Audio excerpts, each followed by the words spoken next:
अच्छा, जब कोई क्लाउड कहता है तो क्या ख्याल आता है? कुछ हवा में तैरता हुआ, वायरलेस, है ना?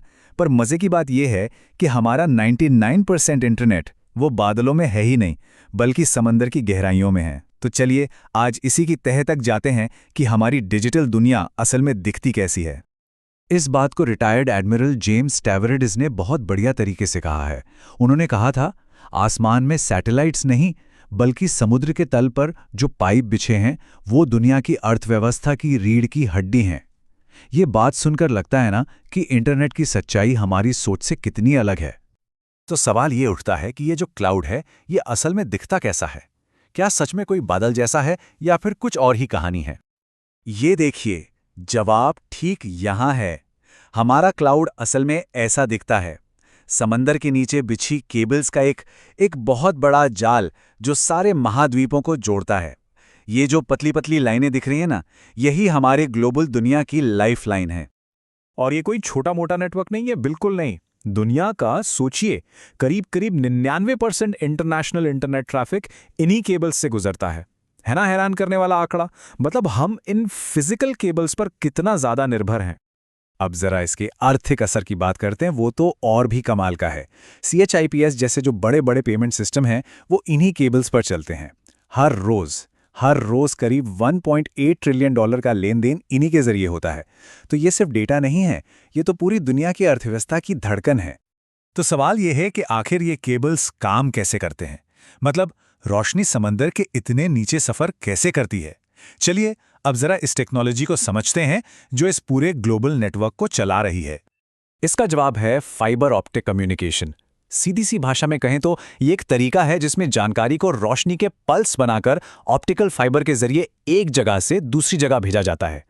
मतलब समझ लीजिए कि बाल से भी पतले कांच के धागों के अंदर से लाइट की स्पीड से डेटा भेजा जा रहा है। डेटा का ये सफर ना 4 आसान स्टेप्स में पूरा होता है। सबसे पहले इलेक्ट्रिकल सिग्नल को एक ऑप्टिकल सिग्नल यानी रोशनी के सिग्नल में बदला जाता है। फिर इस सिग्नल को फाइबर केबल के अंदर आगे भेजा जाता है।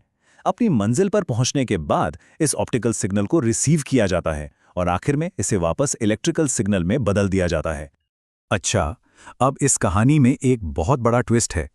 पहले इस पूरे इंफ्रास्ट्रक्चर के मालिक कोई और थे, पर अब तस्वीर पूरी तरह बदल रही है। अब हम एक नए दौर में हैं, जिसे कह सकते हैं बिग टेक का प्राइवेट इंटरनेट। देखिए, पहले ये सब टेलीकॉम कंपनियों के हाथ में था, लेकिन अब गूगल, फेसबुक, अमेज़न, माइक्रोसॉफ्ट, ये जो बड़ी बड़ी टेक कंपनियां हैं ना, इन्हें हम हाइपर स्केल कंटेंट प्रोवाइडर्स भी कहते हैं। ये अब सिर्फ इंटरनेट इस्तेमाल नहीं कर रही, बल्कि ये खुद इसकी मालिक बन रही हैं। और ये बदलाव कितना तेजी से हुआ है, जरा इन आंकड़ों को देखिए। 2015 से 2017 के बीच टेक कंपनियों का अटलांटिक के पार बिछने वाली केबल्स में निवेश था करीब 20%। लेकिन सिर्फ 3 साल बाद 2018 से 2020 में ये आंकड़ा बढ़कर सीधा 80% हो गया। मतलब एक जबरदस्त उछाल। और इसका नतीजा क्या हुआ? नतीजा ये है कि ये हाइपर स्केल कंपनियां अब दुनिया के कुल इंटरनेशनल बैंडविड्थ का 2/3 यानी 66% इस्तेमाल कर रही हैं। तो अब वो सिर्फ किराएदार नहीं रहीं, इंटरनेट की दुनिया की नई मकान मालिक बन गई हैं। लेकिन ये लाइफलाइन जितनी जरूरी है, उतनी ही नाजुक भी है। क्योंकि ये फिजिकल है, मतलब समंदर के नीचे है, तो इस पर खतरे भी बहुत हैं, खासकर जियोपॉलिटिकल टेंशन के दौर में। तो चलिए, अब बात करते हैं उन छिपे हुए खतरों की जो हमारे इस ग्लोबल सिस्टम के लिए सिरदर्द बने हुए हैं। ब्रिटिश सांसद ऋषि सुनक की ये चेतावनी खतरे की गंभीरता को बिल्कुल साफ कर देती है। उन्होंने कहा था कि अगर यूके के समुद्री केबल इंफ्रास्ट्रक्चर पर कोई बड़ा हमला होता है, तो ये हमारी सुरक्षा के लिए एक बहुत बड़ा खतरा होगा। ये दुनिया की अर्थव्यवस्था की वो जुगलर वेन यानी गले की नसें हैं जो दुश्मनों के लिए हमेशा से एक आसान टारगेट रही हैं। और ये खतरे कई तरह के हैं, जैसा कि इस थ्रेड मैट्रिक्स में दिख रहा है। खतरा इस बात पर निर्भर करता है कि केबल कितनी गहराई में है और कहाँ है। इसमें भूकंप जैसी प्राकृतिक आपदाएं भी हैं, इंसानी गलतियां भी, जैसे मछली पकड़ने वाले जहाज़ों के जाल या बड़े जहाज़ों के एंकर, और यहाँ तक कि जानबूझकर की जाने वाली तोड़फोड़ भी शामिल है। मतलब जो केबल्स किनारे के पास होती हैं, वहाँ ज़्यादातर हादसे गलती से होते हैं, जैसे मछली पकड़ने वाले ट्रॉलर से, जहाज के एंकर से या फिर समंदर में खुदाई से। लेकिन जो केबल्स गहरे समंदर में हैं, वहां हादसे कम होते हैं। पर वो ज्यादातर सोचे समझे और खतरनाक होते हैं, जैसे भूकंप या फिर सबमरीन से छेड़छाड़ या सीधी सीधी साबोटाज। और इन खतरों के नतीजे हम देख भी चुके हैं। जैसे 2008 में मिडिल ईस्ट में एक जहाज के एंकर ने केबल काट दी और 75 मिलियन लोगों का इंटरनेट बंद हो गया। 2020 में यमन में शक है कि जानबूझकर तोड़फोड़ की गई, जिससे 20 मिलियन लोग एक हफ्ते तक बिना इंटरनेट के रहे। और 2022 में टोंगा में समंदर के नीचे एक ज्वालामुखी फटा और उस देश की इकलौती केबल टूट गई। तो आगे क्या होगा? भविष्य कैसा है? अब एक नई तरह की रेस शुरू हो गई है। एक तरफ समंदर के नीचे केबल्स को और बेहतर बनाने की होड़ है, तो दूसरी तरफ आसमान में यानी स्पेस में इंटरनेट के नए विकल्प तैयार किए जा रहे हैं। तो ग्लोबल कनेक्टिविटी के लिए भविष्य में दो रास्ते साफ दिख रहे हैं। एक, समंदर के नीचे और भी बेहतर और भी मजबूत केबल्स बिछाना, और दूसरा, ऑर्बिट में घूमते हुए हजारों सैटेलाइट्स का एक बड़ा नेटवर्क बनाना। यही दो टेक्नोलॉजी मिलकर हमारी आने वाली डिजिटल दुनिया की शक्ल तय करेंगी। चलिए जरा इन दोनों को आमने सामने रखकर देखते हैं।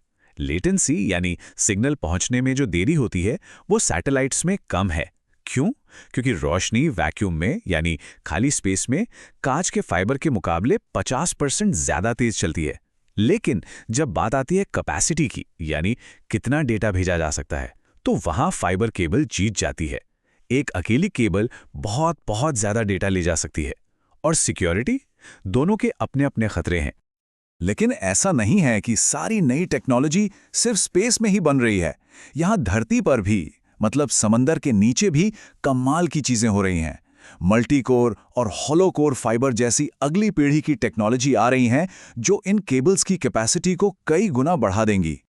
और मार्केट भी इस पर पूरा दांव लगा रहा है। देखिए, 2024 में अगली पीढ़ी के ऑप्टिकल फाइबर का मार्केट करीब $223.6 मिलियन का था, लेकिन अनुमान है कि 2034 तक ये बढ़कर लगभग $2 मिलियन का हो जाएगा। ये साफ दिखाता है कि समंदर के नीचे बिछी इन केबल्स का भविष्य अभी बहुत उज्जवल है।